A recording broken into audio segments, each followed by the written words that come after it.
ప్రియతమ నాయకురాలు బడుగు బలైన వర్గాల ఆశాజ్యోతి నిత్యం ప్రజాసేవనే ఆమె జీవితంగా భావించి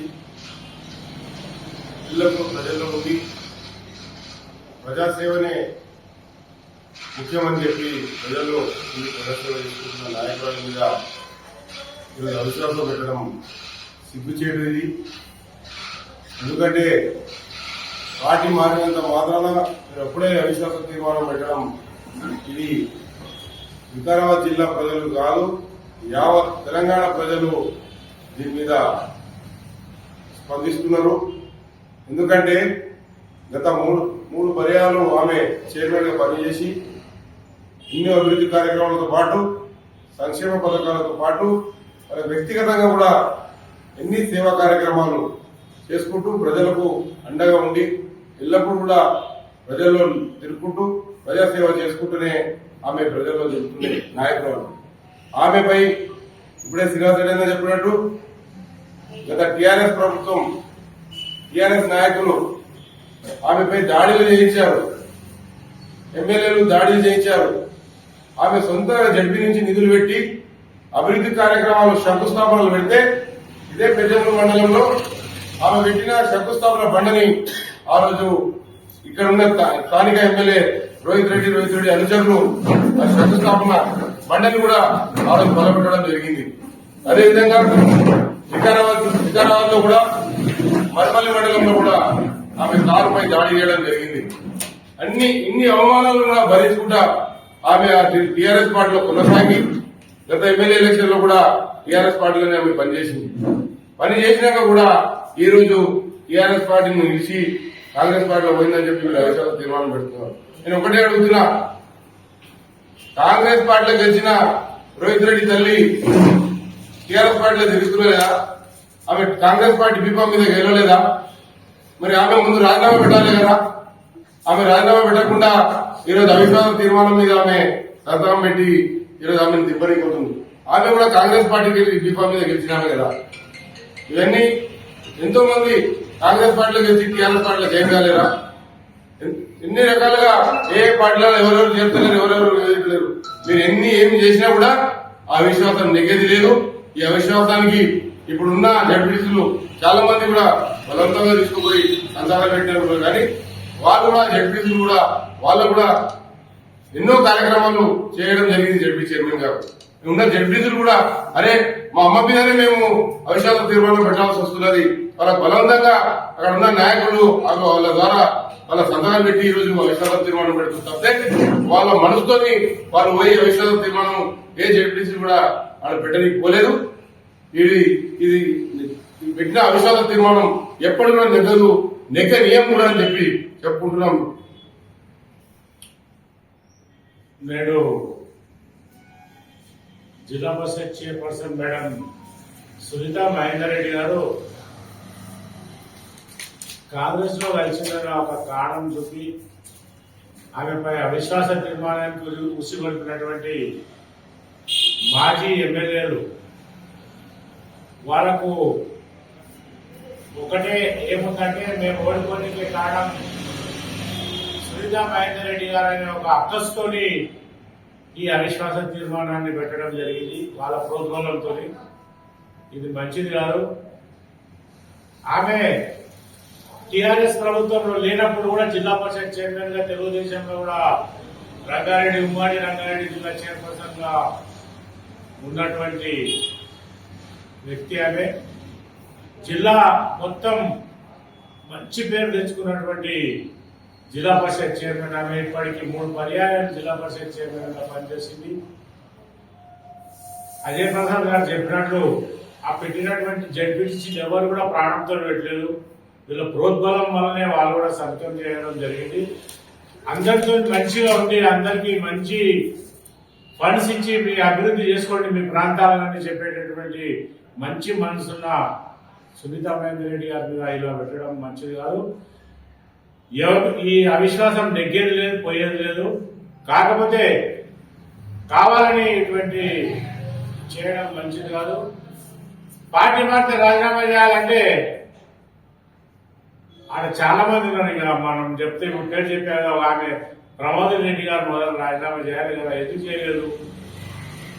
మరి ఈమెను ఎందుకు చేయమని అడుగుతున్నారు? ఎన్నో అవమానాలను ఎదుర్కొన్నది ఆమె. ఎన్ని రోజుల నుంచో ఈ ఎమ్మెల్యేలు ఆమెను ఎక్కడ తిరగకుండా మాత తిరగరాదు, నీతో తిరగరాదు, నీతో తిరగరాదు అని అన్ని ఆటంకాలు కల్పించి ఆమెకు ఎక్కడ రాకుండా చేసినటువంటి సంగతి మన అందరికీ తెలుసు. పెద్దపుల్ల రాయవలమంటే వికారాబాద్ ఆమె అద్దాల వల్ల పండివి ఇవన్నీ కార్యక్రమాలు చేసి ఆమెను ఎక్కడ తిరగకుండా చేశారు. ఆమె రాజీనామా ఎట్టి పరిస్థితుల్లో చేయదు, ఆమెకు అవిశ్వాసం ఎట్టి పరిస్థితుల్లో నెగ్గదు. అవన్నీ జిల్లా ప్రజలంతా ఆమెను ఎన్నట్టు ఉంటారు, ఆమె కోసం పనిచేస్తారు. ఆమె మంచి తనమే, ఆమెకు శ్రీరామ రక్ష ఉంటుంది. తప్పకుండా ఆమెను రాజీనామా చేసే ప్రసక్తే లేదు ఎట్టి పరిస్థితుల్లో. మీరందరూ కూడా జిల్లా పరిషత్ మెంబర్లందరూ కూడా నేను ఒకటే రిక్వెస్ట్ చేస్తున్నా, అంత మంచి మనిషి మీద మీరు అబండాలు వేయడం పద్ధతి కాదు. ఆమె ఇక్కడ ఉండలేకనే కాంగ్రెస్ పార్టీలో పోయింది, కానీ ఆమె మీరందరూ కరెక్ట్ ఉంటే, ఎమ్మెల్యేలు అందరూ కరెక్ట్ ఉంటే ఆమె పోతుండే. మీరందరూ కూడా ఆమెను అర్థం చేసి ఆమెను ఎక్కడ పనిచేయకుండా చేసి ప్రజల్లో పనిచేయకుండా చేసినంత మూలమే ఆమె అక్కడ ఓన్లకి కావడం. కాబట్టి మీరందరూ కూడా ఇప్పటికి కూడా మీరు మనసు మార్చుకొని మనిషి ఉన్నటువంటి సునీత మహేందర్ రెడ్డి గారికి సపోర్ట్ చేయాలి. మీరంతా చేస్తారని నాకు తెలుసు. మీరు కావాలని క్రోధంతో ఇవన్నీ పెట్టించారు. ఆమె ఎట్టి పరిస్థితిలో చేయదు. ఆమె చాలా నిక్కచ్చి గల మనిషి, ఎటువంటి అవినీతికి ఆస్కారం లేకుండా పనిచేసేటువంటి రాజకీయాల్లో అటువంటి వ్యక్తులు కాకపోతే కావాలని ఇటువంటి చేయడం మంచిది కాదు. పార్టీ మారితే రాజీనామా చేయాలంటే ఆడ చాలా మంది ఉన్నారు. ఇక మనం చెప్తే ఇప్పుడు పేరు చెప్పారు, ఆమె ప్రమోద్ రెడ్డి గారు మొదలు రాజీనామా చేయాలి కదా, ఎందుకు చేయలేదు? మరి ఈమెను ఎందుకు చేయమని అడుగుతున్నారు?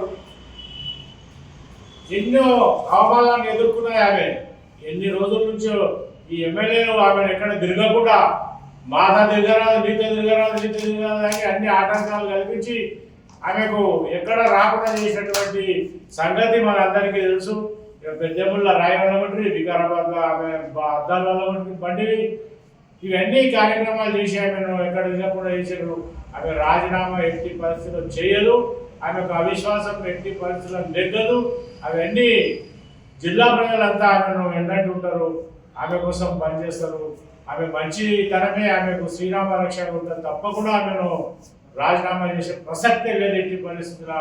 మీరందరూ కూడా జిల్లా పరిషత్ మెంబర్లందరూ కూడా నేను ఒకటే రిక్వెస్ట్ చేస్తున్నా, అంత మంచి మనిషి మీద మీరు అబండాలు వేయడం పద్ధతి కాదు.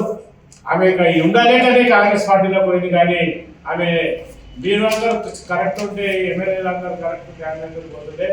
మీరందరూ కూడా ఆమెను అర్థం చేసి ఆమెను ఎక్కడ పనిచేయకుండా చేసి ప్రజల్లో పనిచేయకుండా చేసినంత మూలమే ఆమె అక్కడ ఓన్లకి కారణం. కాబట్టి మీరందరూ కూడా ఇప్పటికి కూడా మీ మనసును మార్చుకొని మనిషి ఉన్నటువంటి సునీత మహేందర్ రెడ్డి గారికి సపోర్ట్ చేయాలి. మీరంతా చేస్తారని నాకు తెలుసు. మీరు కావాలని క్రోధంతో ఎన్ని పెట్టించారు. ఆమె ఎట్టి పరిస్థితిలో చేయదు. ఆమె చాలా నిక్కచ్చి గల మనిషి, ఎటువంటి అవినీతికి ఆస్కారం లేకుండా పనిచేసేటువంటి రాజకీయాల్లో అటువంటి వ్యక్తులు చాలా తక్కువ ఉంటారు. ఏమైనా మనం తప్పు చేసిన తన సొంత మనిషి అయినా ఆమె నువ్వు తప్పు చేసావని చెప్పే వ్యక్తిత్వం గల జిల్లా పరిషత్ చైర్మన్ ఆమె. కాబట్టి ఆమెకి ఇటువంటి ప్రెస్లో మాట్లాడి ఇటువంటి పార్టీ మాట్లాడు రాజీనామా చేయడం తప్పు. జిల్లా పరిషత్ మెంబర్లందరూ కూడా నేను ఒకటే కోరుతున్నా, మీరందరూ కూడా ఆమె విన్నట్టు ఉండండి, ఆమెకు సపోర్ట్ చేయండి. ఇంకా ముందర కూడా ప్రజాసేవకు ఆమె చేసేటువంటి అన్ని అభివృద్ధి కార్యక్రమంలో మీరు అందరూ పాల్గొన్నట్లయితే ఆమె చాలా చక్కగా పనిచేసే వ్యక్తి, మీకు అందరికీ ఆదరణమానంతో ప్రేమగా చూసేటువంటి వ్యక్తి. కాబట్టి మీరు అందరూ కూడా ఆ విధంగా పనిచేయాలి. మీకు అందరికీ ఒకటే కోరుతున్నా, జిల్లా పరిషత్ చైర్మన్ అంటేనే సునీత మహేందర్ రెడ్డి అంత మంచి పేరు గల జిల్లా పరిషత్ చైర్మన్ ఆమె ఒక్కటే ఉన్నది భారత. కాబట్టి మీరు అందరూ కూడా ఆ విధంగా ఆమెను సపోర్ట్ చేసి విన్నట్టు ఉండాలని మీ అందరితో కోరుకుంటూ, ఈ తెరవెనుక రాజకీయం చేయడం పద్ధతి కాదు. ధైర్యం ఉంటే ముందర ముందు కొట్లాడాలి. ప్రెస్ మీట్ అలా చెప్తున్నారు. ఏం చెప్తున్నారంటే వీళ్ళందరూ మాకు అడ్జస్ట్ చేసేందుకే మేము ఓడిపోయినాం. అంత దమ్ము గట్స్ ఉన్న నాయకులు వాళ్ళు. కాబట్టి ఎవరైనా ఓడగొడతారు, ఎవరైనా గెలిపిస్తారు. అటువంటి దమ్ము ధైర్యం ఉన్నటువంటి నాయకుడు మహేందర్ రెడ్డి గారు, ఆ సునీత మహేందర్ రెడ్డి గారిని మీ అందరితో తెలియజేసుకుంటూ, ఇంకా ముందు కూడా ఆమెను ప్రజలు ఆదరిస్తారు. తప్పకుండా ఆమె ఎక్కడ నిలబడడం గెలుస్తారు. తప్పకుండా గెలిపిస్తాం ప్రజలని తెలియజేసుకుంటూ సెలవు తీసుకుంటారు. జై హింద్. అందరికీ నమస్కారం. ఈరోజు జిల్లా పరిషత్ నా తోటి మిత్రులు, జిల్లా పరిషత్ మెంబర్స్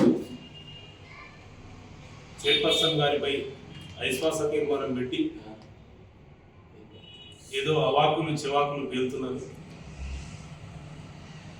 ఎందుకంటే గత 15 సంవత్సరాల నుంచి కూడా 3 పర్యాయాలు హ్యాట్రిక్ చైర్మన్గా పనిచేసిందని, గత తెలుగుదేశం ప్రభుత్వంలో కూడా చైర్మన్గా చేయడం జరిగింది.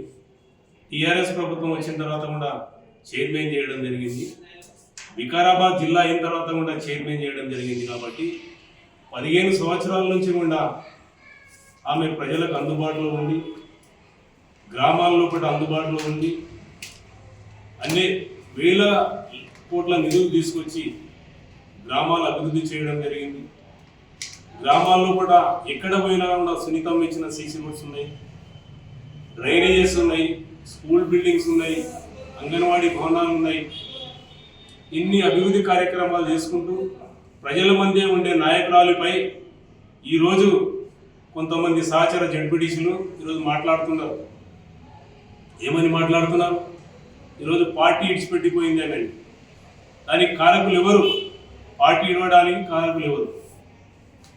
గత 5 సంవత్సరాల నుంచి ఆమెపై ఎన్ని నిందలు మోపినరు, ఎంత హరాస్మెంట్ చేసిండ్రు.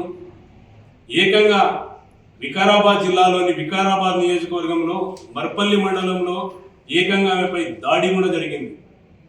దాడి జరిగిన తర్వాత ఆ రోజు ఆమె భర్త గారైనటువంటి పట్నం మహేందర్ రెడ్డి గారు గత ప్రభుత్వం లోపల ఉన్న కేసీఆర్, కేటీఆర్ దృష్టికి తీసుకెళ్ళారు. ఈ విధంగా దాడి జరిగిందంటే ఒక ఎమ్మెల్యే కనిసైగలతోటి దాడి జరిగిందని చెప్తే ఆ రోజు కిమ్మనలేదు ఈ ప్రభుత్వం. ఇటువంటి ప్రభుత్వంలో కూడా ఆమె 5 సంవత్సరాలు జడ్పీ చైర్మన్గా నన్ను ప్రజలు ఎన్నుకున్నారు, నేను ప్రజలకు సేవ చేయాలనే ఉద్దేశంతో ఆ స్థానంలో కూర్చొని ఆమె పరిపాలన చేయడం జరిగింది. ప్రజలకు ఎన్ని మంచి కార్యక్రమాలు చేస్తున్న మహిళా చైర్పర్సన్ పై ఇటువంటి కార్యక్రమాలు తీసుకున్న తర్వాత ఆమె పార్టీ మారిందంటే దానికి ఒక నిదర్శనం. ఎందుకంటే గత 5 సంవత్సరాలు కూడా ఆ స్థానంలో కూర్చొనేమే ఈరోజు ఆ స్థానాన్ని విడిచిపెట్టి వేరే పార్టీలో చేరిందంటే కారణం ఏంది? దేనికి నుంచి చేరిందని మీ గత ప్రభుత్వంలో కూడా ఆమె మీద జరిగిన హరాస్మెంట్ కానీ, దాడులు కానీ, ఇవన్నీ దానికి కారణం. ఈరోజు కూడా ఆమె నిర్ణయాన్ని తీసుకోనికి కారణం మీరు ఆ రోజు గతంలో మహేందర్ రెడ్డిని పార్టీలో చేర్చుకున్నప్పుడు, టీఆర్ఎస్ పార్టీలో చేర్చుకున్నప్పుడు ఆ రోజు రంగారెడ్డి జిల్లాలో కూడా టీఆర్ఎస్ పార్టీ పరిస్థితి ఏంది? గత 10 సంవత్సరాల్లో కూడా టీఆర్ఎస్ పార్టీ పరిస్థితి ఏ విధంగా ఉంది అని చెప్పి గత ప్రభుత్వంలో ఉన్న పెద్దలు గుర్తించవలసిన అవసరం ఉంది. అయిన తర్వాత కూడా ఈరోజు వాళ్ళకి ఇన్ని అవమానాలు జరిగిన తర్వాత పార్టీలో ఇంత జరిగిన పార్టీలో కూడా మేము ఏ విధంగా ఉండాలని ఉద్దేశంతో వాళ్ళు పార్టీ మారడం జరిగిందే తప్ప ఏ స్వార్థం కోసం కానీ దేనికోసమే కానీ పార్టీ మారలేరు. ఈరోజు మేము ప్రజలకు అందుబాటులో ఉండి ప్రజలకు సేవ చేయాలనే ఉద్దేశంతో పార్టీ మారేది. కాబట్టి సహచర జడ్పీటీసీలందరూ కూడా ఆలోచన చేసే విషయం ఉన్నది. మీరు గత 4 సంవత్సరాల నుంచి కూడా ఆమెతో పాటు అందరం ప్రయాణం చేసినాం. ఏ విధంగా ప్రయాణం చేసినాము అనేది అందరికీ తెలిసిన విషయం. ఈరోజు నిన్న పార్టీ మారింది, ఈరోజు మీరు అవిశ్వాసం పెట్టి ప్రెస్ మీట్ పెట్టడం మంచి పద్ధతి కాదని సహచర జడ్పీటీసీలకు కోరుతా ఉన్నాను. ఇంకో విషయం ఈరోజు చెప్తా ఉన్నారు మన జడ్పీటీసీ సోదరులు, గత కేసీఆర్ ప్రభుత్వం లోపల ఎన్నో కార్యక్రమాలు తీసుకున్నాం, ఎన్నో అభివృద్ధి పదాలు తీసుకున్నాం. ఈరోజు రైతు బంద్ చేయలేరు, రైతులకు ఇది చేయలేరు అంటున్నారు. ప్రభుత్వం వచ్చి 2 నెలలు కాలేదు. గత 4 సంవత్సరాల నుంచి ఏం చేసిండ్రు? గత ఎన్నికల కన్నా ముందు సంవత్సరం వరకు కూడా ఏం చేసిండ్రు? రైతు బంధు ఎందుకు వేయలేరు ఎన్నికల కన్నా మొదలు? ఇప్పుడు వచ్చిన 2 నెలల ప్రభుత్వానికే మీరు చేయలేరు. 6 గ్యారెంటీలు ఇచ్చిన 6 గ్యారెంటీలు మీరు అమలు. ఈరోజు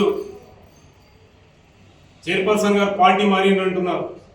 గతంలో కూడా కాంగ్రెస్ పార్టీలో గెలిచి గత ఎమ్మెల్యే గారు కూడా టీఆర్ఎస్ పార్టీలో చేరడం జరిగింది. అలాగే ఎమ్మెల్యే గారు తల్లి గారు అయినటువంటి ప్రమోదిని దేవి గారు కూడా పార్టీని కాంగ్రెస్ పార్టీని వదిలిపెట్టి టీఆర్ఎస్ పార్టీలో చేరడం జరిగింది.